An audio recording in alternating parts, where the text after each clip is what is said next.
Sagres Internacional. Os principais fatos do cenário mundial com credibilidade e análises profundas. E o Sagres Internacional conta com a participação do historiador e professor de geopolítica Norberto Salomão, que já está em contato conosco. Professor, seja bem-vindo ao Tom Maior mais uma vez.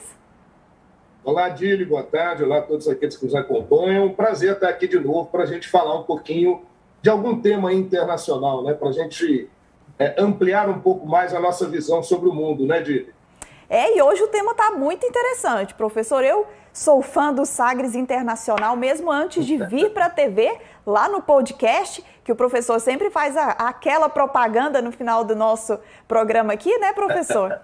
E hoje nós vamos falar de um tema muito interessante, que é Mercosul. Uruguai impede consenso. E aí, professor, para a gente entender melhor a questão, o senhor poderia nos dar um pouco mais de informações sobre o que é Mercosul e como ele atua? Sim, vamos falar um pouquinho sobre isso, sim.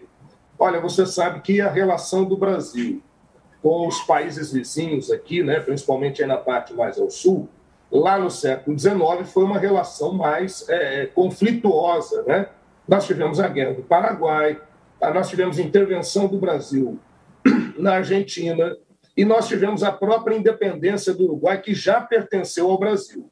Mas aí no século XX, principalmente após a Segunda Guerra Mundial, houve uma necessidade cada vez maior de integração do Brasil com esses países. Então, alguns acordos, algumas conversações foram sendo feitas. Porém, nos anos 60, aquela questão da Guerra Fria, aquelas interferências dos Estados Unidos, acabaram levando a regimes autoritários, tanto no Brasil, quanto na Argentina, quanto no Uruguai. E aí, nos anos 80, já a crise desses modelos mais autoritários, né, e queda das ditaduras sul-americanas, começaram conversações nos anos 80, principalmente entre o Brasil e a Argentina. Dois países que tinham ali, em 85, saído do modelo ditatorial militar, estavam querendo retomar o seu caráter democrático, tudo. E, nesse processo, o Mercosul começa justamente a partir de 1985, já que com o presidente José Sarney, com conversações entre Brasil e Argentina para a formação de um bloco. Eu acho que outra coisa interessante é a gente entender que até antes dos anos 80, né, ou melhor, até ali o finzinho dos anos 80, o mundo viveu aquele quadro de ordem internacional bipolar. De um lado, Estados Unidos, de outro lado, União Soviética. E, ao final dos anos 80, e entrando para os anos 90, houve o fim do que nós chamamos dessa antiga ordem mundial, né? E o estabelecimento da nova ordem mundial, pelo qual a gente observava o mundo e via que o mundo, agora, ele não podia ser mais esse país de dois blocos, que o mundo estava multipolarizado, que as relações internacionais eram cada vez mais amplas, e com a crise do socialismo no leste europeu, que o modelo capitalista era o modelo que havia realmente prevalecido. Então, era preciso reconfigurar, né, essa estrutura econômica no mundo capitalista. E uma forma de fazer essa reconfiguração era a formação de blocos econômicos. Quer dizer que um país só não conseguiria se relacionar de uma forma tão eficiente em um mundo multipolarizado. Então, a formação de blocos, como ocorreu com a União Europeia, como ocorreu com os Estados Unidos, o México, o Canadá, que tentaram também a formação de um bloco, na Ásia da mesma forma. E essa tendência não foi diferente aqui na América do Sul, né? Conduzida por Brasil e Argentina, a partir de 85. Em 1991, esse ano, completando 30 anos, o Tratado de Assunção, que vai buscar formar um bloco econômico, a princípio, obviamente, uma união aduaneira. Né? O que é a união aduaneira? Que esses países vão ter uma franca relação de pessoas, de mercadorias, de relacionamento para fortalecer o bloco. Agora, olha que curioso. De 2010 para cá, no mundo, aquela ideia de formação de blocos, ela acabou sofrendo um baque muito grande, porque nós tivemos a guerra na Síria, né, que está completando 10 para 11 anos esse ano. E essa guerra na Síria gerou um grande número de refugiados na Europa e favoreceu a expansão das ideias de direita e extrema-direita na Europa. E as ideias de direita e extrema-direita são contra a ordem global, são contra os blocos econômicos, são muito nacionalistas. E eles foram ganhando eleições em alguns lugares. Então, nós podemos dizer que 2011, 2012 para cá, começa a haver uma certa dificuldade para a formação dos blocos econômicos, porque os blocos econômicos fazem negócio, como o próprio nome diz, em bloco. Mas de 2012 para cá, a gente começa a ter países dentro dos blocos querendo participar do bloco, contudo, podendo fazer negócios de forma unilateral com alguns países. Isso tem sido um desafio. Talvez o maior baque desses blocos tenha sido o Brexit, né? A saída do Reino Unido da União Europeia. Então é isso, Dílio. O mercado comum da América do Sul, ou como a gente chama de Mercosul, ele se forma efetivamente a partir de 91 com o Tratado de Assunção e é oficializado, tem todo o seu funcionamento formalizado pelo Tratado de Ouro Preto, né? Aqui no Brasil, Tratado de Ouro Preto, que vai formalizar como é que o Mercosul funciona.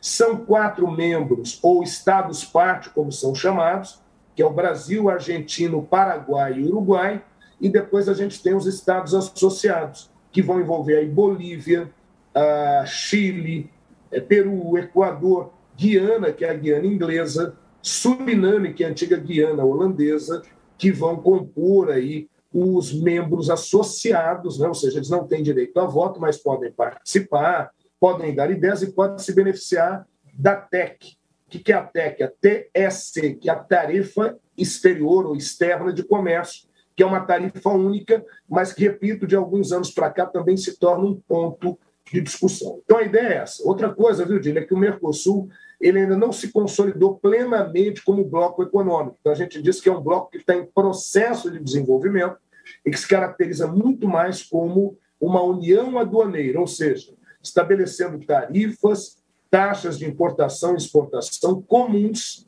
aos membros que compõem a União Europeia. Muito bom. O Mercosul, eu confundindo aqui com a União Europeia, porque eu já fiz essa conexão aí. Muito boa explicação, professor. Muito bom, muito obrigada, professor. E aí, como o senhor até citou na sua fala, o Mercosul completou 30 anos este ano, né, de 2021, e aí, pela primeira vez, desde a criação do bloco, né, um país não aderiu a um comunicado divulgado após reunião de chefes de Estado. E aí, professor, o Uruguai optou por não assinar esse comunicado. Considerando isso, o que a gente pode pensar que é o real motivo desse posicionamento do Uruguai? Pois é, Dílio, olha o que acontece. Em julho desse ano, nós tivemos a troca da presidência rotativa do Mercosul. A cada 6 meses, você tem uma presidência que a gente chama de pro tempore, né? Quer dizer, por um tempo determinado, são 6 meses. No dia 17 de dezembro, agora, ocorreu a última reunião em que o Brasil esteve à frente comandando a pauta do Mercosul. Agora, quem assumiu no dia 17 de dezembro e vai ficar até julho de 2022 é o Paraguai.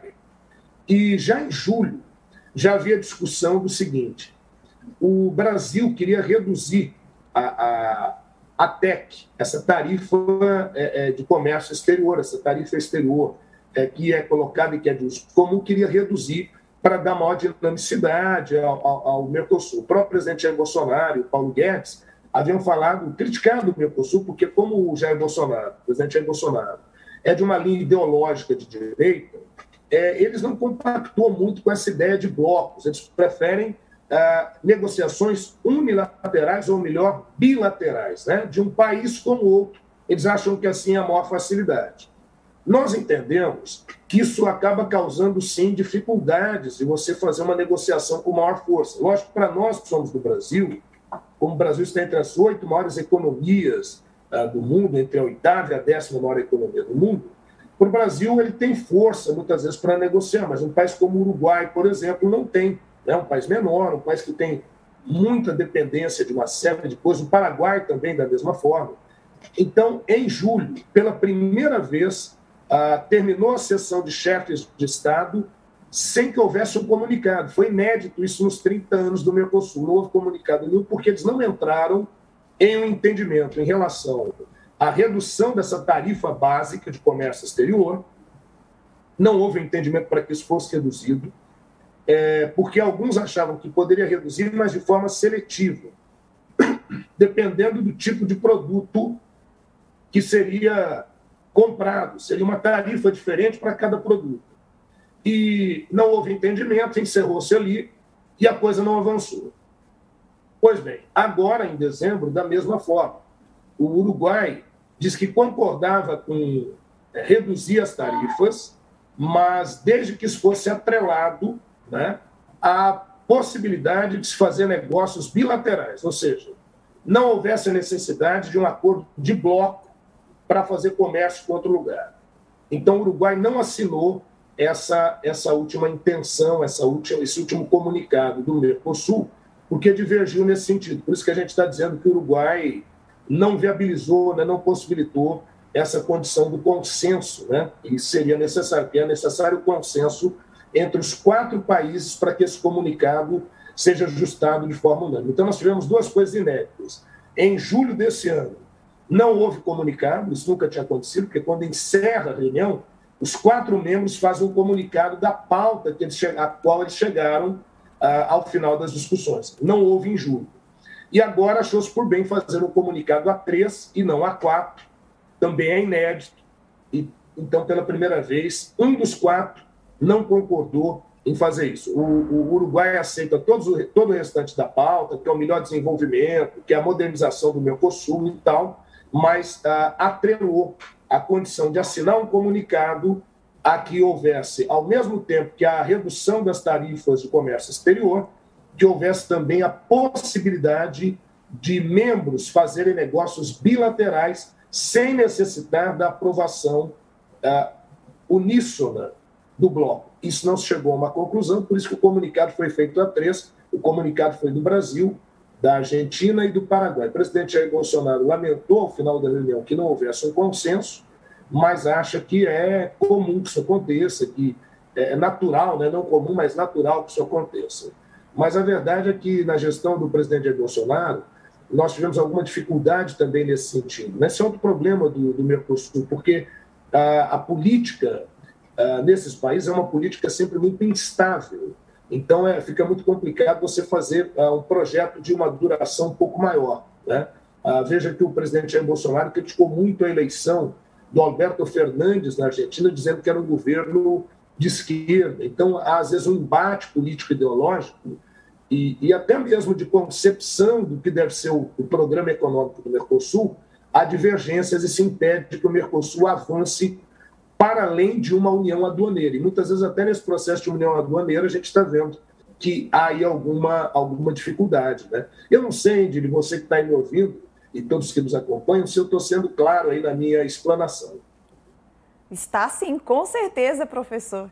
E aí o nosso programa é Sagres Internacional, mas o senhor sempre traz isso para a realidade local nossa. Então, para a gente encerrar, eu gostaria que o senhor, se possível, comentar sobre essa relação entre Brasil e Mercosul. Pois é, Nadine, o Brasil e o Mercosul estão intrinsecamente ligados, né? Porque o Mercosul nasce dessa iniciativa do Brasil e da Argentina, como a gente falou de início, né? E o Brasil, ao longo do tempo, vem sempre tentando, vem sempre mediando para que o Mercosul possa ser fortalecido, porque isso daria realmente um vigor maior para os países do Cone Sul. Porém, como disse há pouco, na política brasileira, porque o Brasil teve, desde o final da ditadura militar no Brasil, do regime militar no Brasil, o Brasil foi tendo governos de centro, né? Ou centro-esquerda ou de centro. E agora, nas eleições de 2018, nós tivemos uma novidade, que foi pela primeira vez no Brasil um governo de direita, por que não dizer até de extrema-direita, eleito no Brasil. Então, isso gerou uma perspectiva diferente e que tem dificultado, sim, um avanço do Mercosul. O presidente Jair Bolsonaro e o seu ministério, principalmente com o Paulo Guedes, criticam muito o Mercosul, criticam a maneira como o Mercosul é conduzido e querem, na verdade, adotar uma série de medidas, como, por exemplo, essa de se poder fazer negócios bilaterais, né? Mas aí eu compararia isso, viu, Dili? Não sei se você vai me compreender, com aquele casamento aberto, né? Aquele relacionamento aberto. Quer dizer, eu me caso com você, mas você pode sair com quem você quiser e eu posso sair também com quem eu quiser e a gente continua casado. Olha, para isso dar certo é um problema danado, porque a ideia do casamento é justamente essa da fidelidade. Não que não possa haver relacionamentos abertos, eles podem existir, mas a gente não sabe se os casamentos resistem muito bem a isso. Então, a gente está comparando isso, fazendo uma analogia com um bloco econômico. Ora, qual é a ideia para se formar um bloco econômico? É se criar uma força econômica, é criar-se uma economia regional que possa suportar as pressões do capital internacional e das grandes potências e poder negociar com elas com maior suporte, com maior possibilidade. Quando se fala em negócios bilaterais, pode ser que você tenha uma vantagem num ou no outro momento, mas e naqueles momentos em que houver desvantagem? Então você corre o risco do bloco só servir para aqueles momentos em que não há uma vantagem muito grande para que um só país faça negócio com o outro. O Uruguai não esperou qualquer decisão do Mercosul, já está entabulando negociações com a China de forma bilateral. Então, veja, já é uma ameaça para a continuidade do Mercosul. O Brasil também, sem autorização do bloco, desde setembro, reduziu para 87 dos produtos que importa, reduziu as taxas, a TEC. Então, veja, não foi uma decisão do Mercosul, foi uma decisão unilateral do Brasil, que vai durar até 2022, quer dizer, até o mandato do presidente Jair Bolsonaro, mesmo sem que houvesse a aprovação dos demais membros do Mercosul. Então, o que eu posso dizer para você? Relação Brasil-Mercosul, até 2018 foi uma realidade muito mais colaborativa, muito mais de construção do Mercosul.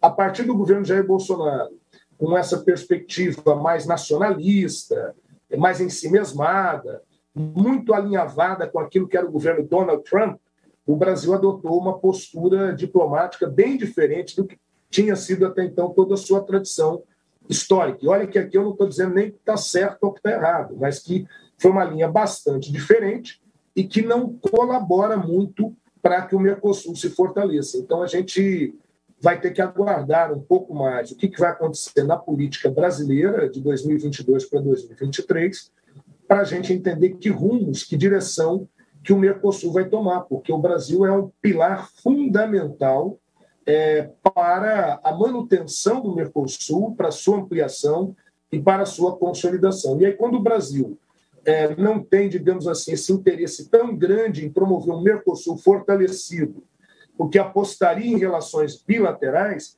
isso abre espaço para que países como o Uruguai, por exemplo, não assine um comunicado, porque, na verdade, está vendo que o Mercosul, nesses últimos 3 anos, 2 anos e meio, perdeu muito da sua consistência, da sua solidez. Então, se você me pergunta, professor, o Mercosul está em crise? Sim, o Mercosul está em crise. E ampliando até mais essa questão, né, veja você que o Mercosul buscou um acordo com a União Europeia, há um acordo entabulado com a União Europeia, mas esse próprio acordo com a União Europeia, no momento, se encontra em risco. Desculpe. Porque um outro aspecto é que o Brasil, como parte do Mercosul, não tem cumprido com as questões ambientais. E esse também é um problema, e o acordo com a União Europeia não sai do papel. Bom, professor, muito obrigada por mais essa informação que o senhor traz para a gente no Sagres Internacional. O espaço está sempre aberto. Tá bom, querido. Obrigado. Desejar a todos aí um Feliz Natal, boas festas, mas estamos aqui firmes e fortes, nós não vamos parar, não. Então, nos aguarde aí para o nosso próximo encontro e acompanhe o nosso podcast, o Sagres Internacional. Ok? Um grande abraço a todos, agradecimentos a todos aí da equipe do Sagres Internacional e do Sistema Sagres, que permite que nós possamos levar informação com qualidade, que esse sempre é o nosso projeto, o nosso objetivo. Um grande abraço, Dílio. Um prazer sempre grande estar aqui trocando, batendo essa bola com você. Tchau, tchau. Sagres Internacional. Os principais fatos do cenário mundial com credibilidade e análises profundas.